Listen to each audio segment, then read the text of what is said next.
आज हमारे पास एक ऐसा स्रोत है जो एक बहुत ही अनयूजुअल कनेक्शन बनाता है। हाँ, गणित, अध्यात्म और शेयर बाजार के बीच। बिल्कुल, ये सुनने में थोड़ा अजीब लग सकता है, लेकिन इस पूरी सोच के केंद्र में एक ही अंक है, शून्य। और स्रोत का दावा है कि ये सिर्फ एक नंबर नहीं है। नहीं, बल्कि एक कॉस्मिक शक्ति है जो हमारे व्यक्तित्व से लेकर हमारे फाइनेंशियल पोर्टफोलियो तक सब कुछ प्रभावित कर सकती है। तो सवाल ये है कि कुछ नहीं की ताकत सब कुछ कैसे हो सकती है। चलिए आज इसी पहेली को सुलझाने की कोशिश करते हैं। ये वाकई एक फैसिनेटिंग विषय है, क्योंकि ये हमें रोजमर्रा की सोच से बिल्कुल एक अलग दिशा में ले जाता है। सही।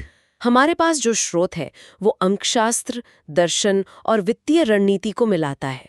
और इसकी सबसे बड़ी बात यही है कि ये शून्य को एक खालीपन या अवॉइड के तौर पर नहीं देखता, अच्छा। बल्कि इसे अनंत संभावनाओं का एक स्टार्टिंग पॉइंट मानता है, एक ऐसी जगह जहां से हर चीज शुरू हो सकती है। मतलब स्रोत का तर्क ये है कि अगर अनिश्चितता को समझ लें तो हम अपने जीवन के कई पहलुओं को बेहतर ढंग से मैनेज कर सकते हैं। बिल्कुल। तो चलिए इसे परत दर परत खोलते हैं। स्रोत की सबसे पहली और बुनियादी बात वो शून्य के दार्शनिक महत्व को लेकर है। हाँ, वो कहते हैं कि शून्य अंत नहीं बल्कि शुरुआत है। इसे एक पूर्ण चक्र मतलब कंप्लीट सर्कल की तरह बताया गया है। एक ऐसा गोला जिसका ना कोई आदि है ना अंत। और यहाँ एक बहुत महत्वपूर्ण बारीकी है। अंकशास्त्र में आमतौर पर हम 1 से 9 तक की संख्याओं की ऊर्जा की बात करते हैं। हाँ, 1 to 9। बिल्कुल, लेकिन इस स्रोत के मुताबिक शून्य इन सब से अलग है। ये खुद में एक निष्क्रिय शक्ति है, लेकिन जब ये किसी दूसरे अंक के साथ जुड़ता है, जैसे 1 के साथ जुड़कर 10 बनाता है, हाँ, तो ये उस अंक की ऊर्जा को 10 गुना, 100 गुना, 1000 गुना बढ़ा देता है।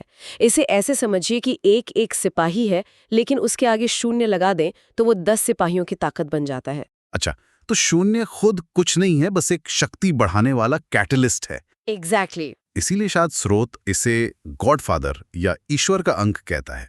ये शब्द तो बहुत भारी लगते हैं, इसका क्या मतलब है? इसका गहरा आध्यात्मिक मतलब है।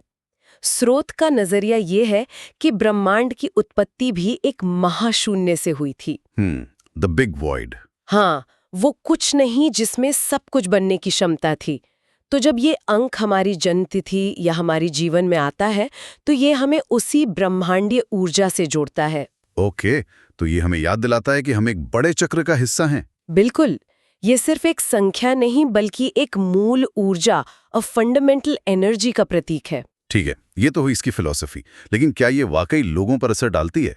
मतलब अगर मेरे जन्मदिन की तारीख में शून्य है, तो क्या मेरी पर्सनैलिटी बाकियों से अलग होगी? हाँ, और स्रोत इस बारे में काफी विस्तार से बात करता है। क्या कहता है वो? उनका दावा है कि जिन लोगों का जन्म महीने की 10, 20 या 30 तारीख को हुआ है, उन पर शून्य का गहरा प्रभाव होता है। अच्छा। ऐसे लोगों को अत्यधिक आध्यात्मिक और सहज ज्ञानी बताया गया है। उनकी छठी इंद्रिय, जिसे हम इंट्यूशन या सिक्स सेंस कहते हैं, काफी मजबूत होती है। मतलब वो चीजों को उस तरह देख पाते हैं जैसे शायद दूसरे नहीं देख सकते। हाँ। ये तो बड़ा दिलचस्प है। मतलब ये अंक आपको शून्य से शिखर तक ले जा सकता है। हाँ, स्रोत के अनुसार इसमें ठीक यही क्षमता है। शून्य से शिखर वाली कहावत सिर्फ एक मुहावरा नहीं है, बल्कि इस अंक की ऊर्जा का सार है। ओके। ऐसे लोग शांत होते हैं, विचारशील होते हैं और जीवन के गहरे रहस्यों को समझने में उनकी स्वाभाविक रुचि होती है। लेकिन यहाँ एक पेंच भी होगा। हाँ, बिल्कुल। स्रोत इसके सकारात्मक और नकारात्मक दोनों पहलुओं पर रोशनी डालता है। एक मिनट, अभी आपने कहा कि ये फोकस और आध्यात्मिकता को बढ़ाता है, तो फिर इसका नकारात्मक पहलू क्या हो सकता है? ये तो एकदम उल्टी बातें लग रही हैं। बहुत अच्छा सवाल है। कोई व्यक्ति एक ही समय पर इतना फोकस्ड और आध्यात्मिक होकर नकारात्मक कैसे हो सकता है? और यहीं पर शून्य का असली विरोधाभास सामने आता है।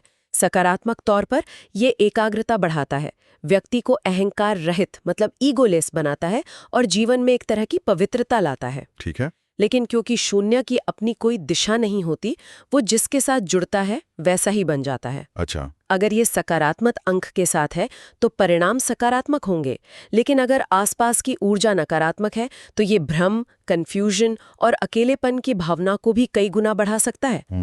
तो ये एक डबल एज स्वॉर्ड, एक दो-धारी तलवार की तरह है। बिल्कुल। ये आपको या तो बहुत ऊपर ले जा सकता है या फिर एक गहरे खालीपन में धकेल सकता है। बिल्कुल सही। स्रोत में एक बहुत अच्छी लाइन है, यह जिसके साथ जुड़ता है वैसा ही बन जाता है। इसका मतलब है कि शून्य से प्रभावित लोगों को अपनी संगत और अपने विचारों को लेकर बहुत सावधान रहना चाहिए। वो स्पंज की तरह होते हैं जो अपने आसपास की ऊर्जा को सोख लेते हैं। तो ये अंक जहां एक तरफ असीम क्षमता देता है, वहीं दूसरी तरफ एक बड़ी जिम्मेदारी भी। बिल्कुल। ये सुनने में तो बहुत गहरा लगता है, लेकिन क्या इसका कोई प्रैक्टिकल मतलब भी है? हमारी रोजमर्रा की जिंदगी में ये सिद्धांत कहाँ लागू होता है? क्या मेरे मोबाइल नंबर से भी मेरी किस्मत जुड़ी है? आप मजाक में पूछ रहे हैं, लेकिन इस स्रोत के हिसाब से जवाब हाँ है। सच में? हाँ, मोबाइल नंबर का एक बहुत दिलचस्प उदाहरण दिया गया है। अक्सर ऐसा माना जाता है कि अगर आपके मोबाइल नंबर के बिल्कुल अंत में 0 है तो वो अशुभ है। मैंने सुना है। इसके पीछे तर्क ये है कि 0 हर चीज को शून्य या नलिफाई कर सकता है, आपकी ऊर्जा को खत्म कर सकता है। अच्छा। लेकिन अगर 0 नंबर के बीच में आता है तो उसका अर्थ बदल जाता है। तब वो अंकों के बीच एक गैप, एक ठहराव का प्रतीक होता है, जो बुरा नहीं है। तो मुझे अपना मोबाइल नंबर चेक करना पड़ेगा, कहीं आखिर में 0 तो नहीं है। खैर, वो एक अलग बात है। हाँ, मजाक एक तरफ, ये कर्मों वाली बात ज्यादा गंभीर लगती है। स्रोत कहता है कि जन्म की तारीख या साल में 0 का होना हमारे संचित कर्मों से जुड़ा है। इसका क्या मतलब है? हाँ, ये एक बहुत गहरा कॉन्सेप्ट है। स्रोत का मानना है कि जन्म की तारीख में 0 का होना ये दर्शाता है कि व्यक्ति अपने पिछले जन्मों के कर्मों का एक बड़ा चक्र पूरा करके आया है। एक कार्मिक रीसेट जैसा। हाँ, कह सकते हैं। इसका मतलब है कि इस जीवन में उनके पास एक कोरी स्लेट पर नई शुरुआत करने का मौका है।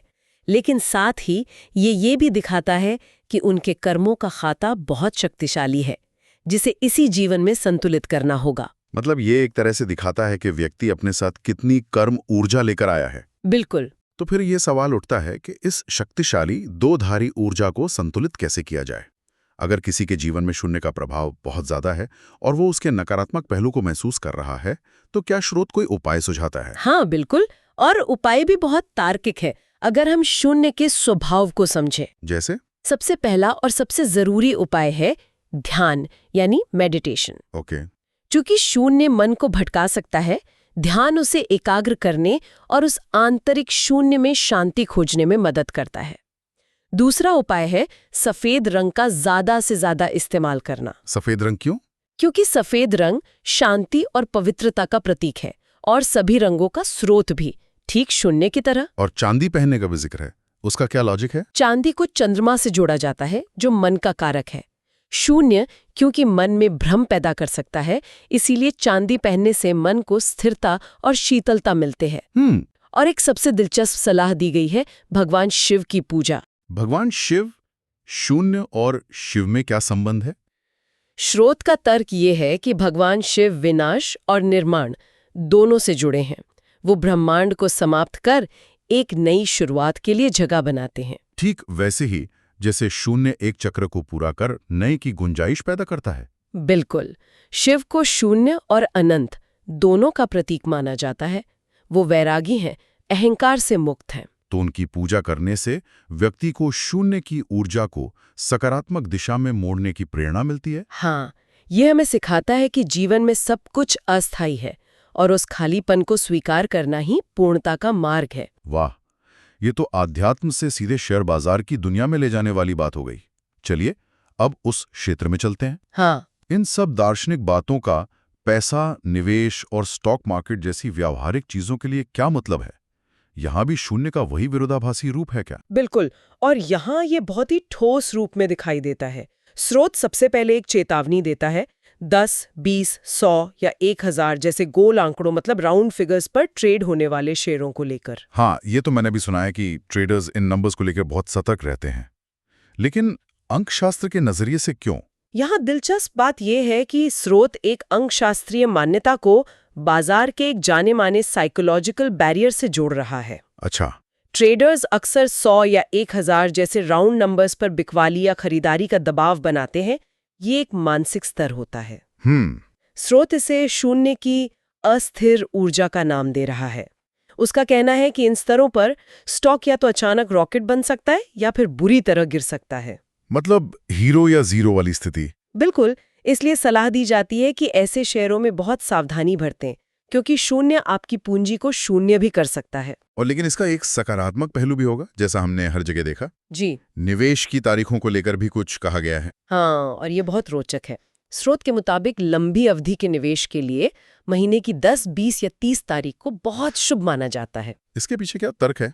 तर्क ये है कि शून्य स्थिरता और चक्रों के पूरा होने का प्रतीक है।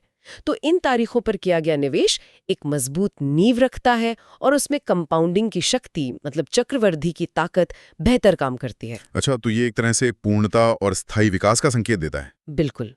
और निवेश के लिए सेक्टर्स, अगर शून्य ब्रह्मांड और अनंत से जुड़ा है तो क्या हमें स्पेस कंपनियों में पैसा लगाना चाहिए? आपका अंदाजा बिल्कुल सही है। सच में? हाँ, स्रोत शून्य के इसी ब्रह्मांडीय संबंध के आधार पर फ्यूचर ओरिएंटेड क्षेत्रों में निवेश का सुझाव देता है।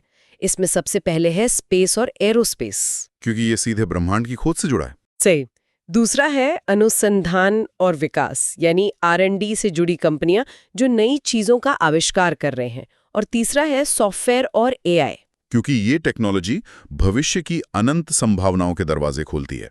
एग्जैक्टली। स्रोत निवेश के लिए कुछ मास्टर रूल्स भी बताता है जो मुझे काफी दिलचस्प लगे। पहला है फॉर्मूला 0 का अनुशासन। ये सुनने में तो अच्छा लगता है, पर इसका मतलब क्या है? इसका मतलब है कि जैसे शून्य हर चक्र को पूरा करके एक नई शुरुआत करता है, वैसे ही निवेशकों को भी समय समय पर अपने पोर्टफोलियो को रीसेट करना चाहिए। मतलब बेकार के शेयरों को हटाना, मुनाफा बुक करना और पोर्टफोलियो को फिर से संतुलित करना। हाँ, एक तरह की वित्तीय सफाई है जो आपको भावनाओं में बहने से रोकती है। दूसरा नियम बहुत सीधा और सरल लगता है। शून्य कर्ज वाली कंपनियां चुनें, मतलब जीरो डेट कंपनीज। हाँ, और इसका तर्क ये है कि शून्य सुरक्षा और संपूर्णता का प्रतीक है। एक कर्ज मुक्त कंपनी वित्तीय रूप से सुरक्षित और आत्मनिर्भर मानी जाती है। वो बाहरी दबावों से मुक्त होती है। बिल्कुल। स्रोत के अनुसार ऐसी कंपनी में निवेश करना शून्य की सकारात्मक स्थिर ऊर्जा को अपने पोर्टफोलियो में लाने जैसा है। और तीसरा नियम शायद सबसे मुश्किल है, भावनात्मक शून्य यानी इमोशनल जीरो। हाँ, निवेश में भावनाओं को शून्य पर रखना तो लगभग असंभव लगता है। ये वाकई सबसे मुश्किल है और शायद सबसे जरूरी भी। इसका मतलब है कि बाजार के उतार चढ़ाव को देखकर घबराना या लालच में आना बंद कर देना। जब बाजार गिर रहा हो तो डर कर सब कुछ बेच देना, या जब तेजी हो तो बिना सोचे समझे पैसा लगा देना, ये दोनों ही भावनात्मक फैसले हैं। बिल्कुल। भावनात्मक शून्य का मतलब है एक डिसिप्लिन्ड तर्क आधारित नजरिया अपनाना, अपने फैसलों को भावनाओं से पूरी तरह खाली रखना। तो इस पूरी फिलॉसफी को ध्यान में रखते हुए क्या स्रोत कुछ उदाहरण भी देता है कि किस तरह की कंपनियां इस फ्रेमवर्क में फिट बैठती हैं? हाँ, अंत में स्रोत कुछ विशेषज्ञों की राय के आधार पर कुछ कंपनियों के नाम बताता है, लेकिन वो बहुत साफ तौर पे कहते हैं कि ये उनकी व्यक्तिगत राय या कोई खरीदने की सलाह नहीं है। ये सिर्फ उदाहरण है। हाँ, और जब हम शून्य कर्ज और भविष्योन्मुखी सेक्टर्स की बात करते हैं तो समझ आता है कि स्रोत कुछ खास कंपनियों की तरफ क्यों इशारा कर रहा होगा। बिल्कुल। जैसे उदाहरणों में इन्फोसिस या TCS का नाम है जो AI और भविष्य की टेक्नोलॉजी पर काम कर रही हैं। हिंदुस्तान एरोनॉटिक्स यानी HAL का नाम है जो सीधे सीधे एरोस्पेस से जुड़ी है। फिर ITC या HUL जैसी कंपनियों का जिक्र है जो लगभग कर्ज मुक्त है और उपभोक्ताओं के जीवन में एक स्थिर चक्र का प्रतीक है। ओके। और रिलायंस, टाटा पावर? हाँ, रिलायंस इंडस्ट्रीज का जिक्र है जो कई भविष्य के सेक्टर्स में काम कर रही है। Tata power, Asian paints, Pidilite जैसी कंपनियां भी हैं जो अपने सेक्टर में मजबूत और स्थिर मानी जाती हैं। और ये बताना बहुत ज़रूरी है, जैसा कि आपने कहा, कि स्रोत खुद एक बड़ा डिस्क्लेमर देता है। हाँ, बहुत ज़रूरी है। ये एक एजुकेशनल या जानकारी देने वाला नज़रिया है, कोई निवेश की सलाह नहीं। निवेशकों को कोई भी फैसला लेने से पहले अपने रिसर्च खुद करनी चाहिए। हाँ, ये डिस्क्लेमर बहुत महत्वपूर्ण है क्योंकि ये सारी जानकारी एक अंकशास्त्रीय और आध्यात्मिक दृष्टिकोण पर आधारित है, न कि पारंपरिक वित्तीय विश्लेषण पर। तो इसे एक अलग नजरिए के तौर पर देखना चाहिए, किसी गारंटी के तौर पर नहीं। बिल्कुल। तो आज हमने शून्य की एक बहुत ही अनोखी और गहरी यात्रा की। हाँ, हमने इसे अनंतता के एक दार्शनिक प्रतीक के रूप में देखा, लोगों के व्यक्तित्व पर इसके दोहरे प्रभाव को समझा, और फिर इसे शेयर बाजार में जीरो डेट कंपनियों को चुनने जैसी व्यवहारिक सलाह से जोड़ा। सही। ये साधारण सा दिखने वाला अंक वाकई अपने आप में एक पूरा ब्रह्मांड समेटे हुए हैं। इस पूरी चर्चा का सार ये है कि इस स्रोत के अनुसार शून्य कुछ नहीं है, बल्कि सब कुछ बनने की क्षमता है। एक खाली कैनवस की तरह। बिल्कुल, जिस पर कोई भी तस्वीर बनाई जा सकती है, चाहे वो किसी व्यक्ति का जीवन हो या उसका वित्तीय पोर्टफोलियो। शून्य का खालीपन असल में अनंत संभावनाओं का प्रतीक है। इस स्रोत ने एक उपाय बताया था कि शून्य की ऊर्जा को संतुलित करने के लिए भगवान शिव की पूजा करनी चाहिए, जो स्वयं अनंतता के प्रतीक हैं। ये एक बहुत ही गहरा विचार को जन्म देता है। क्या? अगर शून्य और अनंत वाकई एक ही सिक्के के दो पहलू हैं, तो क्या ऐसा हो सकता है कि हमारे जीवन में गहरे खालीपन के क्षण, जब हमें लगता है कि हमारे पास कुछ भी नहीं है, वही असल में हमारी सबसे बड़ी तरक्की और विकास की क्षमता के बिंदु हों?